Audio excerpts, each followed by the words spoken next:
lo and behold, it did increase the activation of FOXO3, in particular in heart tissue.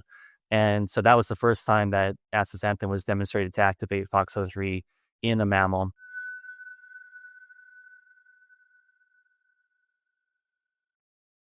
Welcome, everybody. This is Buck Joffrey with the Longevity Roadmap. And today we're going to talk about an interesting nutraceutical, I guess, an interesting substance that the reason I wanted to have it on is because we've talked about it before, but there's a program called the Interventions Testing Program that is very rigorous, multi-university thing. Basically, their focus is on trying to figure out, which drugs actually show some longevity benefit and stuff. And in the past, a lot of the medications that you think of would be on there have shown benefit. Big one being rapamycin, 23% benefit in male mice compared to, the 26% with females. So significant longevity benefits. Rapamycin across the board has always been pretty dominant there.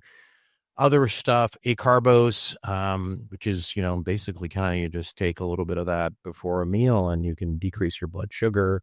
There's 17-alpha estradiol, canagliflozin, which is another type of diabetes medication, which basically makes you pee out extra sugar. It's an SGL2 inhibitor. And there's others too, but those were sort of the big ones. And the reason I wanted to talk to our guest today is because I saw a study about astaxanthin, and as it turns out, particularly in males, this particular compound does seem to have a statistically beneficial impact on, particularly in male rodents. This is it's kind of hard to get numbers that are like 10% increase in longevity and statistically significant. So I felt like it was something that we ought to talk about. And so we're going to talk about that with our guest today. Again, not telling you what to take, what not to take. But I think, part of the issue out there in the whole longevity space is trying to, you hear a million of these substances left and right. This is supposed to be beneficial. That's supposed to be beneficial. But the reality is that most of them don't have any real science behind them, at least with the interventions testing program, this ITP. You actually have, multiple universities doing these very rigorous studies, helps you kind of figure out like, okay, this is beneficial in rodents. I mean, it may or may not be beneficial in humans, who knows, but at least you're basing some of what you're putting in your body on science rather than, what some influencer says. So obviously I have no connection with this company or anything like that, but we will have all the information on astaxanthin after these messages. Hey, longevity enthusiasts, it's time to take it to the next level. I've been fine-tuning my longevity regimen for years, and I look better and feel better than I did a decade ago. In fact, my blood work is even better than it was back then. And it's all because of my data-driven regimen, and it's inspired me to create a course and community just for you. It's called the Longevity Roadmap, and I urge you to check it out. If you're tired of your belly fat, tired of being tired, or just want to optimize yourself for the next 50 years, visit longevityroadmap.com. That's longevityroadmap.com. Welcome back to the show, everyone. My guest today is David Watumull, Chief Operating and Financial Officer at Cardax and co-founder of AX3 Life. He's has more than 20 years of experience in the life sciences industry, overseeing areas ranging from product development and regulatory strategy to finance and operations. His career is focused on translating advances in biology into scalable health solutions, with a particular interest in the role of oxidative stress and inflammation in aging. Welcome, David. How are you? I'm great. Thanks for having me on. So, I was trying to figure out, like, I think I pinged my producer about this a while ago, and I was trying to figure out what was about astaxanthin that I was interested in, and I realized that there was a study in interventions training protocol. First of all, tell us, maybe you could summarize for people, listeners, what the interventions training protocol is, and then maybe kind of explain what astaxanthin actually did there.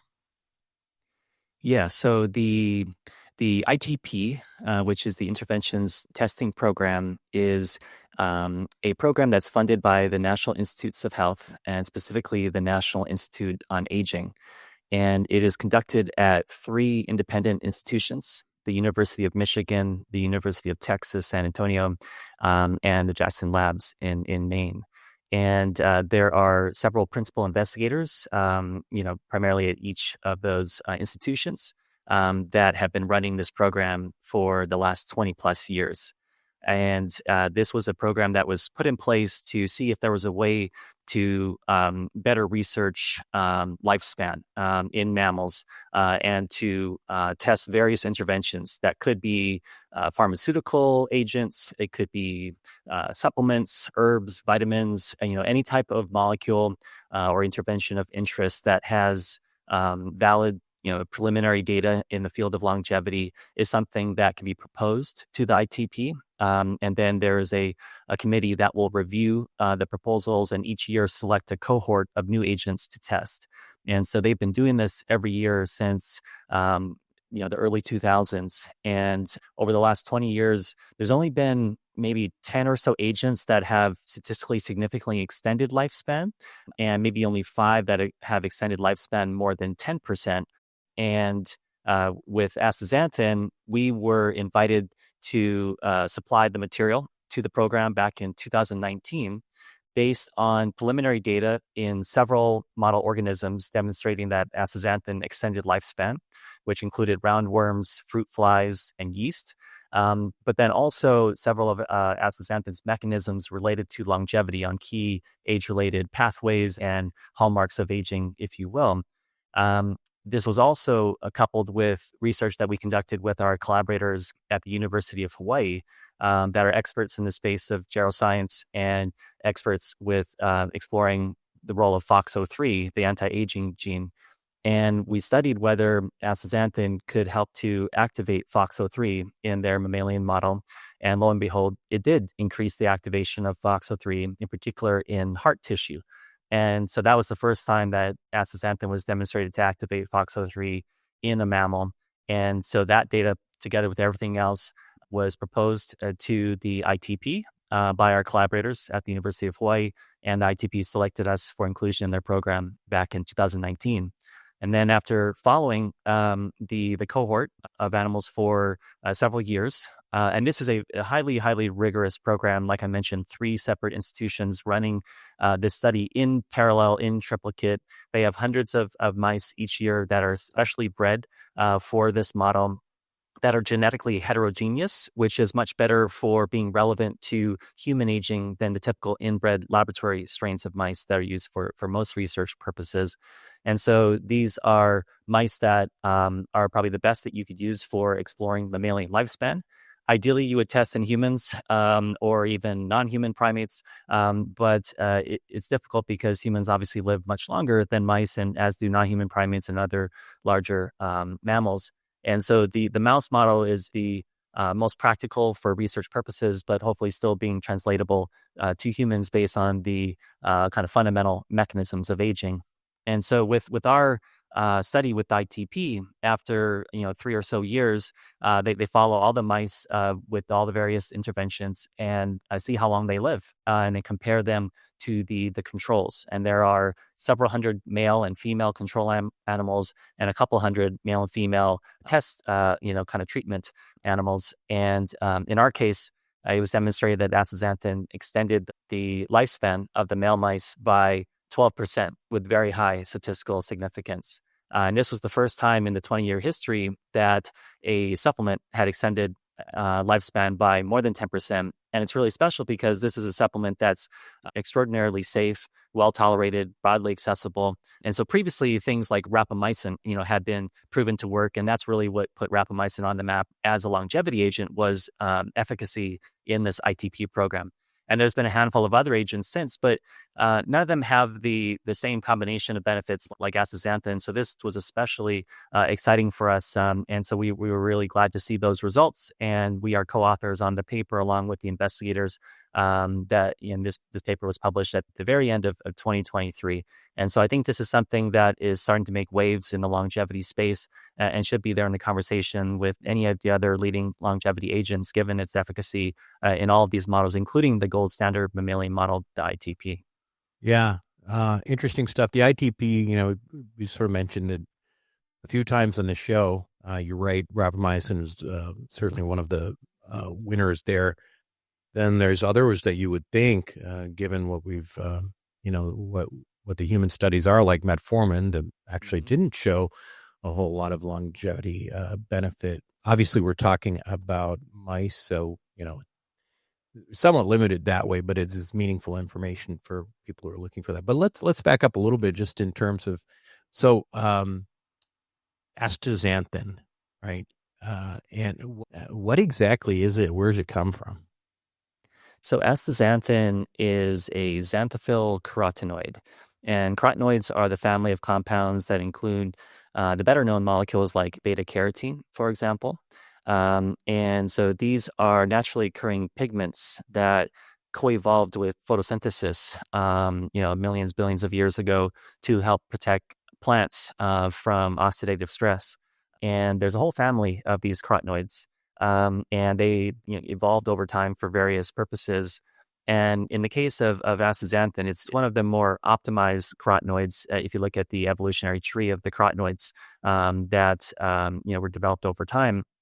And with astaxanthin, it is oxygenated, which means that on its terminal end rings of the molecule, it has hydroxyl and ketone groups, which make it very different than beta carotene, which to the untrained eye, if you look at the molecular structure, they look very similar. They have these ring groups on the end and a long polyene backbone, kind of like a pipe cleaner backbone.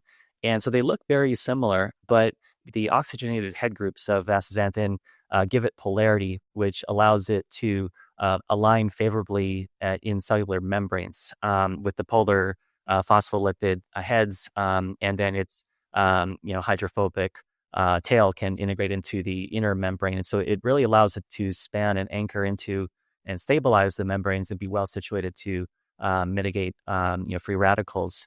And in nature, astaxanthin is actually very prevalent. Most people have consumed it, even if they've never even heard of it before. And this natural pigment is what makes salmon pink, lobsters, crab, shrimp red.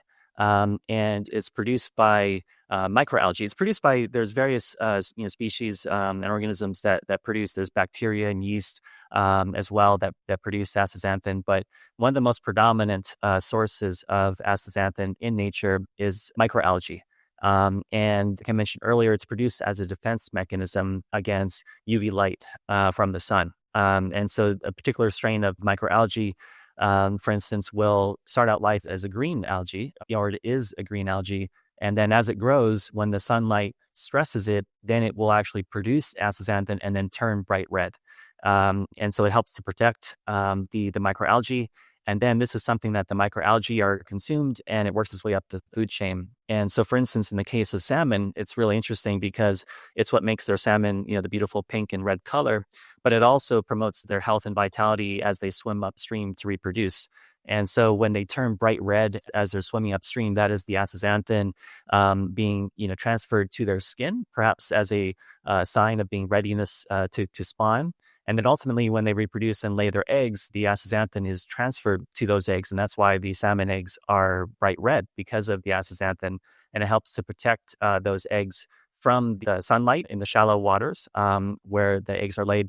And then it helps with the development of the salmon as they grow. And so it has a really profound role in nature, and it's really exciting to see that it's used in the marine environment. It's even what makes flamingos pink. Ubiquitous, prevalent natural pigment, but it has much more of a role than just providing color. It has these really important impacts on oxidative stress and inflammation and key cellular signaling pathways. So let's talk a little bit about that. I think primarily it sounds like it's an antioxidant. Is that the primary mechanism at play here? Yeah, so that's true, but it is important to distinguish that not all antioxidants are the same. And so, in the case of astaxanthin, it has a lot of indirect effects on various pathways. But unlike certain other typical pharmaceutical agents or other molecules, it doesn't bind to particular receptors and activate or inhibit certain pathways. Rather, it integrates into cellular membranes, like I mentioned, because of its polarity, it spans across the membrane. We've actually done research with a collaborator that has an appointment at Harvard and also a private research company that explores, how these molecules behave in membranes and show that it perfectly spans the membrane without disrupting it and reduces lipid peroxidation. And importantly, it gets into all of the cellular membranes, the lipid bilayers. So the plasma membrane, which is the outer membrane of the cell, but also the nuclear membrane, so it helps to protect DNA, and importantly, the mitochondrial membranes and other membranes of other organelles in the cells. And so all of these locations are very important. And in particular, sites like the membrane of the mitochondria are privileged and hard to get to. And so the fact that it gets there is really important. And because of its structure, it can interact with with reactive oxygen species, for example, both inside and outside the membranes. And so with that, it can have an effect on reducing general levels of oxidative stress. But your cellular signaling pathways are also redox sensitive. And so when you impact that, you can impact inflammatory pathways and other nutrient and energy sensing pathways. And there's also research showing that in the membrane, it can integrate into the lipid rafts where you have clusters of receptors, and it can impact membrane fluidity and permeability, and potentially the impacts of those receptors and other molecules on various signaling pathways.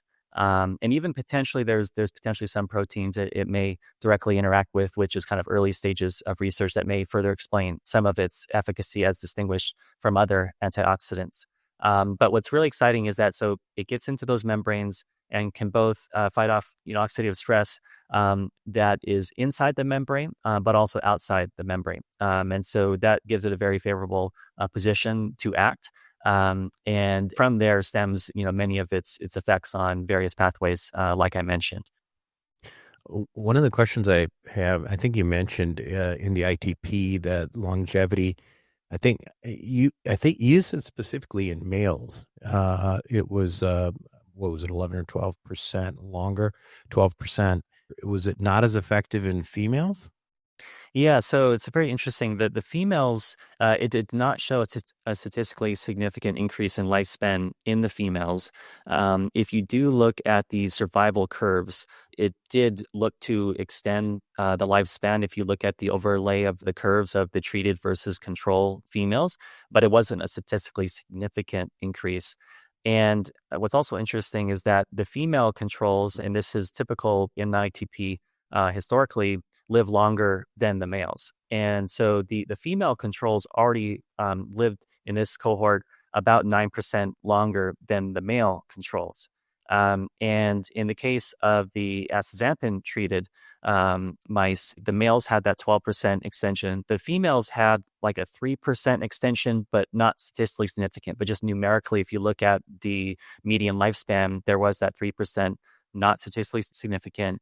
But also, if you compared the difference between the male and females, the females still live slightly longer than the males, but just not as much longer as they did in the controls. And so it appears like it allowed the males to catch up to the females in a sense, but not quite, but almost. And Is and there so a mechanism that yeah? So what comes to mind is there was another drug in the ITP, 17 alpha estradiol, which is actually a non-feminizing estrogen, and it showed like 12 to 19% is what I have here in males, but little to no effect in females. But I suspect that has something to do with the fact that it's an estradiol, so you could probably you'd probably figure out something around sex hormones and stuff like that. But any thoughts or any theories on why it might be more beneficial in males?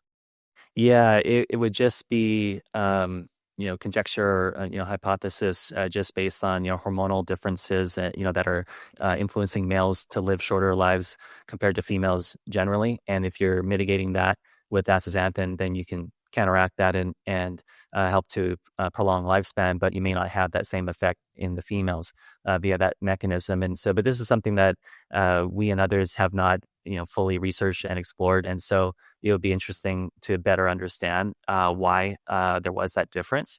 But again, there was still a positive trend in terms of if you looked at it visually and numerically, and perhaps if you had a larger number of animals, you might see a difference, but just not as much. And so you would have needed more animals to show statistical significance potentially. But with that said, there are many studies in humans and animals demonstrating efficacy in females for various areas of health, cardiovascular and cognitive, skin, joint muscle, et cetera. And so it's not something that doesn't help females, but in this particular assessment of lifespan, it might be more beneficial to males. So you're citing some preclinical studies. Preclinical and clinical. For example, we did conduct a cardiovascular human clinical study, like a pilot-sized study in about 40 to 60 subjects. And this included real-world cardiovascular subjects that had risk factors for cardiovascular disease or history of heart disease. And we partnered with a local clinic here in Hawaii, and had kind of strict inclusion and exclusion criteria to screen for the cardiovascular risk factors or history of disease, but also increased CRP, so systemic inflammation. But it excluded other factors to try to have a good relevant sample. So you excluded elevated high sensitivity CRP in this No, study? included. We included You for included elevated. it. Right. Yeah. Okay. And so this Right. was on the heels. Yeah. Oh, yeah. So go ahead. Just want to explain. It's a reminder, and I've talked about this before, but high sensitivity CRP is a inflammatory marker that's really helpful, especially for cardiovascular disease. And some studies have suggested, at least in patients who've already had cardiovascular events, that it's more important to suppress than even LDL cholesterol. So, or various, ApoBs and stuff like that. So that's a big deal. That's why I was pointing that out. So sorry to interrupt you. Go ahead. No, that's a great point. And yeah, just to add on to that, CRP is something that whether you say it's more important or inflammation, whether it's more important or as important as lipids, it's something that definitely is relevant in the cardiovascular space because a lot of people with managed lipids still have heart attacks and other cardiovascular events. And we believe, and others believe, of course, that it's inflammation is a major driver of cardiovascular events beyond just lipids, and certainly can be involved in plaque buildup and rupture and all of these things. And in the case of, for example, CANTOS, which was a major clinical study conducted by Novartis with an anti-inflammatory agent that specifically targeted a particular type of inflammation and did not have any effect on lipids, but just reduced inflammation and as measured by reduction of CRP, there was if you had a reduction of CRP, you would have a reduction of major adverse cardiovascular events. And this was a major clinical trial, outcomes trial over several years in thousands of subjects. And so this really underscored and validated the role of inflammation and HSCRP in cardiovascular events. And so on the heels of that, as well as other major studies in the space, we thought it would be great to explore a cardiovascular population with elevated CRP that was on standard of care. So they were taking, statins and other medications for cholesterol and for blood pressure. And we just wanted to see if on top of that, taking astaxanthin from us at either a lower dose or a higher dose would have a benefit. And we also had a control group, a placebo group as well. And we demonstrated, and this was males and females, and we demonstrated in this study, which was started prior to COVID, and we actually had to suspend it during COVID, but we had an interim analysis when we were partway through with the study with the first 40 subjects, and we actually had statistically significant reductions in LDL cholesterol, blood pressure, and importantly, oxidized LDL. with the administration of astaxanthin. And when you looked at subgroups of people that had diabetes, there were reductions in triglycerides, statistically significant, and in HSCRP. So that was really exciting to demonstrate in our own hands in a clinical trial that we partnered with a local clinic on, that astaxanthin reduced, these real world cardiovascular biomarkers in normal patients or normal subjects, I mean, it just males and sounds like females. a really potent anti-inflammatory is what it sounds like. I Yeah, mean, and it's been demonstrated to reduce inflammation in human and non-human models and cell culture. There's one particular study that was conducted many years ago in animals that compared prednisolone, sort of a gold standard steroid anti-inflammatory, in either a mouse or a rat model, versus astaxanthin at various doses, and they specifically measured TNF alpha. So a major inflammatory cytokine that a lot of drugs target in the case of, for instance, like rheumatoid arthritis. And it turns out that astaxanthin reduced TNF alpha to the same extent as prednisolone at the same dose, which was really interesting. And so that's just one example of a study. But yeah, it is, like you said, a very potent anti-inflammatory. But it's like I mentioned before, in addition to being different than other antioxidants, it's also very different than other anti-inflammatories because it's not targeting a specific, cytokine, in inflammatory pathway like a TNF alpha.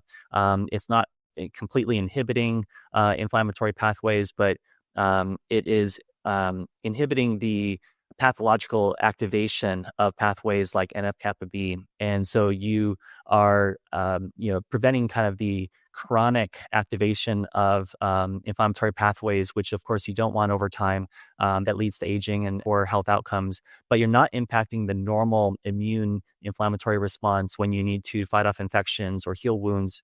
And this was, proven in a variety of ways with, increased, health in various, animal studies in terms of risk of infection, but also, for instance, we've done studies looking at blood clots, both primary and secondary occlusion of arteries in various animal species.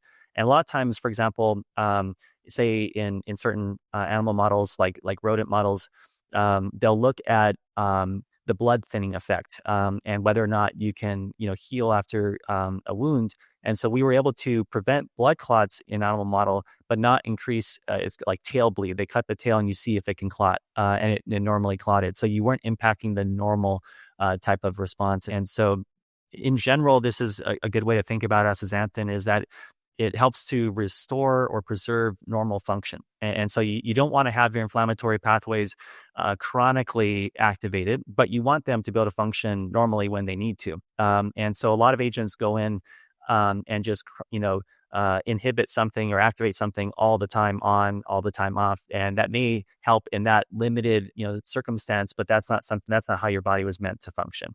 And so that's how astaxanthin seems to function, is kind of upstream, with redox sensitive impacts on inflammatory pathways. what's some side effect profiles for astaxanthin? There's really no clinically meaningful side effects that have been demonstrated in human studies. There are, some people may report, stomach distress or upset stomach, or impacts on energy levels or sleep. It's hard, though, to pull apart whether it's related to the active ingredient, astaxanthin itself, or if it's one of the other agents in the formulation that, for instance, make the astaxanthin bioavailable.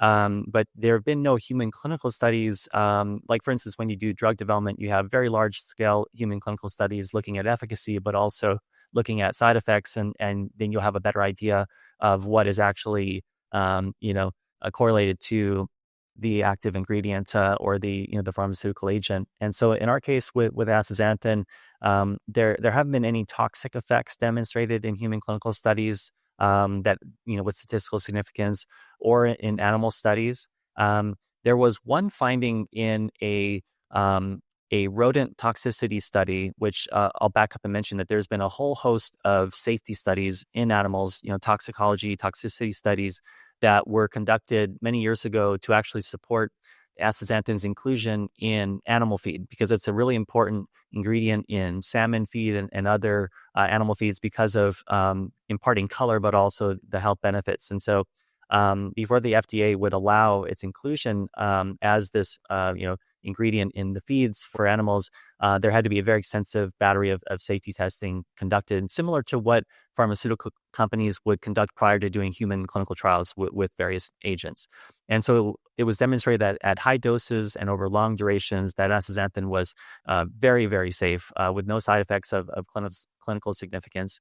But there was one rodent study where in a female rat, I think it was a female rat, it was demonstrated that there was a benign liver lesion, but it was sex specific, species specific, and it's something that female mice are known to develop and to not have clinical relevance. So this was the only finding from a true, toxicity or toxicology standpoint that one may flag when looking at the toxicity studies. But again, it doesn't appear to have any relevance to human studies. But based on that finding, the European regulators, said, okay, well, just better safe than sorry. We'll use that as a dose limiting toxicity, and we'll say that the one dose lower than that from that toxicity study will inform our assessment of the safe level of astaxanthin for human use.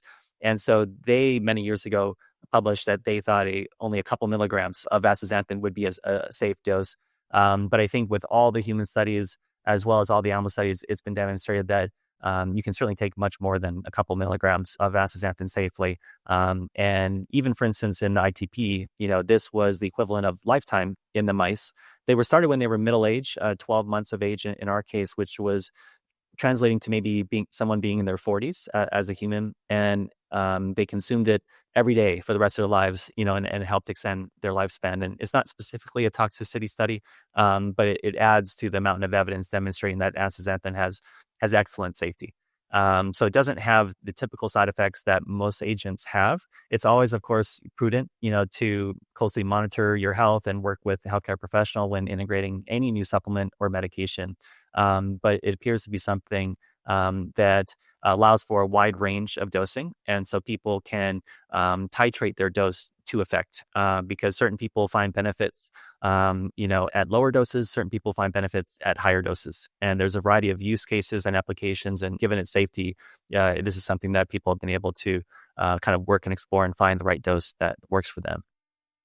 One of the reasons I was curious about that is when I hear you talking about the cardiovascular effects, it reminds me a lot of colchicine. I don't know if you guys have looked at those papers, the research around colchicine, especially again in people who've had cardiovascular events. And, I think the idea again is that colchicine is this anti-inflammatory that seems to bring high sensitivity CRP down. The big problem with colchicine in general is that it taken daily, it's for a lot of people don't tolerate it GI wise. That's the big issue.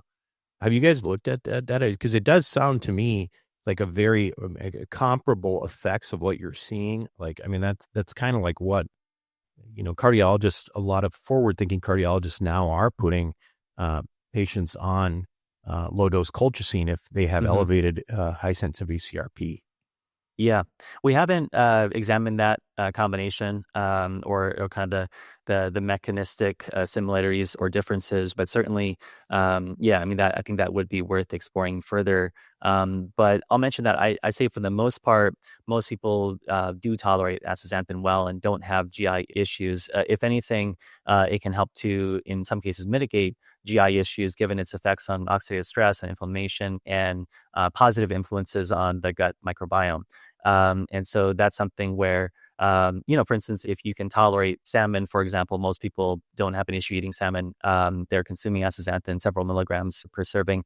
And I think most people don't have an issue with that from a safety or tolerability standpoint. But I think astaxanthin is pretty unique in getting into these cellular membranes and also being distributed throughout the body. And so it's getting to your liver, it's getting to your heart, it's crossing the blood-brain barrier, getting into the brain, where oxidative stress and inflammation, wreak major havoc over time. So the fact that it's distributed systemically to all your key organs, gets into the cellular membranes, all the membranes, lipid bilayers of the cells, and has these effects on oxidative stress and inflammation, other important cellular signaling pathways. It's pretty unique in that sense. And from everything we've seen, it's something that can be integrated into existing regimens of supplements, medications, diets, lifestyles. It can be incorporated well into those. And so I think it's something that could be a great complement for most people, almost in whatever they're trying to manage or to maintain in terms of their health and their longevity. Very good. Well, tell us a little bit about, well, first of all, what when you're talking about the dosing, what doses were used in those cardiovascular studies? The low dose was 24 milligrams or 2 capsules of our product. And the high dose was 96 milligrams or 8 capsules of our product per day. And those were split into morning and evening dosing. So in the case of the low dose, we had it masked with placebo. So everyone was taking 4 capsules in the morning and 4 capsules at night. And in the case of placebo, it was 4 placebo capsules each administration. In the case of low dose, it was 1 active, 3 placebo. In the case of high dose, it was all 4 active capsules. And so we did that so that it could be easily Did tolerated. you see a statistical difference at the low dose as well as the high dose, or just the high dose? It was just the high dose where we had the impacts that were statistically significant. But there are many human clinical studies demonstrating statistically significant, impacts on various important markers of health at lower doses as well. And interestingly, if we look at the blood levels of astaxanthin from the ITP study, they didn't measure them throughout the whole study, but they did a pilot study prior where they wanted to feed some mice and make sure that that the chow was properly made and could deliver astaxanthin to the bloodstream of the mice. And so in that pilot feeding study, the blood levels that were measured of astaxanthin, when compared to our human study, but also to another human PK pharmacokinetic bioavailability study that we conducted, seemed to correlate to 1 to 2 capsules a day or 12 to 24 milligrams a day of our form of astaxanthin. So if you're trying to map to what the ITP dosed, there are some caveats where when they did some dose analysis throughout the several years of the study, they got varying levels of astaxanthin in the chow, and that was reported in the published paper. And it was unclear whether the chow was not properly formulated by the chow manufacturer, to whom we had sent or provided the astaxanthin, or if the method of analysis, had some flaws, or whether it's handling of the samples or the actual methods themselves for analysis. So there is some question around the exact dose that was used ultimately throughout the whole study in ITP. But when, again, looking back at the pilot feeding study with the chow formulated as intended, the dose achieved blood levels there that were similar to what we've seen in that kind of 1 to 2, or say 2 capsule range in humans. In our human studies with 2 capsules, we probably have slightly higher blood levels than what the ITP study demonstrated in that pilot study. So I think it's safe to say that 1 to 2 capsules would be our best estimate of what would correlate to the ITP program. But if you look at some of the efficacy studies that we've conducted in various animal models that were higher dosing, that translates more to the higher dose of our human clinical study, the 8 capsules or 96 milligrams a day, which kind of supports, again, the fact that you can probably have benefits at a range of doses. And it just depends on what you're measuring and over what time period. So that kind of gives a nice range of 1 or 2 capsules, or 12 to 24 milligrams on the low end, and up to 96 milligrams, say on the high end, or more in some cases. Some people take more than that.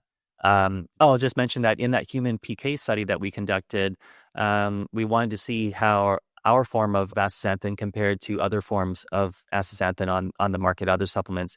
And because back 20 plus years ago, I was involved in a company that helped to bring one of the first astaxanthin dietary supplements to the market.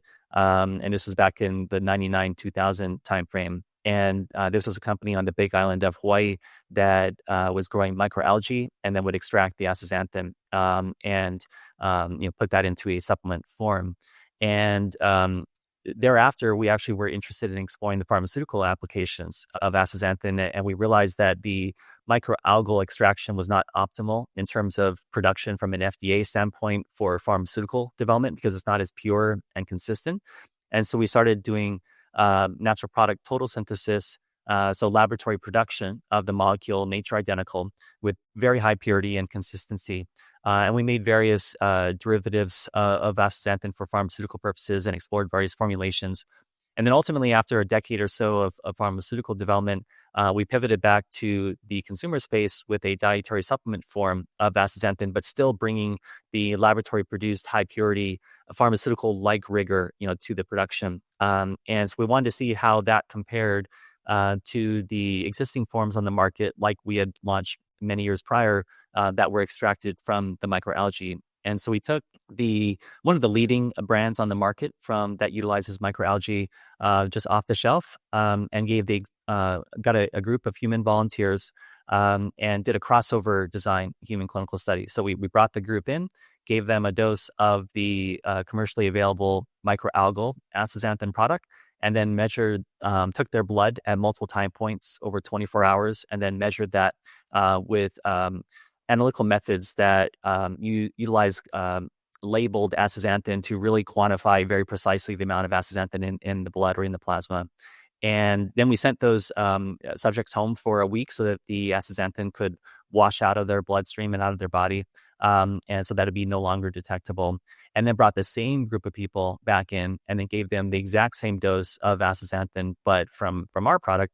And then again, measured their blood levels. And we saw a threefold increase in the maximum concentration, as well as the total exposure of astaxanthin in the bloodstream over those 24 hours. So that was something that we thought was really interesting to see the increased bioavailability. And so again, all of those numbers I was discussing would take that into account, that it was with the more highly bioavailable form. So it may not be exactly translatable to other forms of astaxanthin on the market if you were just to swap milligram per milligram to see if it had the same effect. What's the issue with bioavailability? Is this some sort of lipid version of it? Or? So the microalgal form is esterified with fatty acids, and primarily monoesterified. So there's a fatty acid attached to one end of the astaxanthin molecule. In some cases, it'll also be diesterified with a fatty acid on both ends of the astaxanthin molecule. And in some cases, it'll be non-esterified with just the astaxanthin molecule itself. But it's primarily monoesterified and with a variety of different fatty acids that it's esterified with. And that form is something that when the body brings it in, it doesn't necessarily easily get dispersed in the GI fluid, but it ultimately, will be incorporated in, and then the esters need to be cleaved, and then the astaxanthin absorbed, and that appears to impact the bioavailability. And so in the case of our form, it's non-esterified. But if you just take non-esterified astaxanthin and just dose that directly, the body won't absorb it because it's not water dispersible, and so it doesn't distribute or disperse well in the GI fluid, which is aqueous.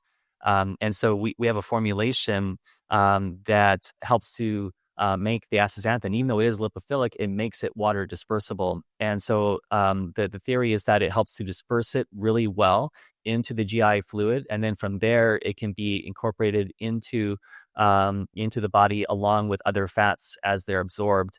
And so when those mechanisms of absorption are activated when you consume a fatty meal, which is how it's recommended to take astaxanthin with a meal that contains fats, then it can kind of come along for the ride as the fats are absorbed. But when it's really well dispersed in the GI fluid, that appears to be a benefit in the case of our formulation. Interesting. Chilly question I'll ask you about, just why do salmon get their color, and does this will this affect your skin in any sort of way? Have you noticed any nice hue, a tan or anything like that? Yeah. Fortunately, we don't turn as bright pink or red as salmon or lobster. But yeah, so I think at a high enough dose, it would be possible to turn that color. But I don't think that in our case, fortunately, it doesn't get transferred to our skin as much. But whether it's astaxanthin or other carotenoids, certain people will find some coloration of their skin. And in some cases, it's favorable. I mean, if you search online or look on TikTok, you'll find people that, from a cosmetic standpoint, are taking carotenoids, including astaxanthin, because it gives them some more color. And so that is something that has been demonstrated. I think beta carotene has a more pronounced effect, where if you eat too much of it, your palms can be, colored orange, for example. In our case, I think, again, if you took enough of it, you would get some coloration of whether it's palms or face or other skin. But it doesn't appear to be something that you turn bright pink or bright red. And we certainly haven't seen that with Yeah. normal administration. But Okay. that is something that, if you look at the tissue of salmon or other animals that consume astaxanthin, you see those deposits in the tissue. Got it. So tell us a little bit specifically about where to find your product.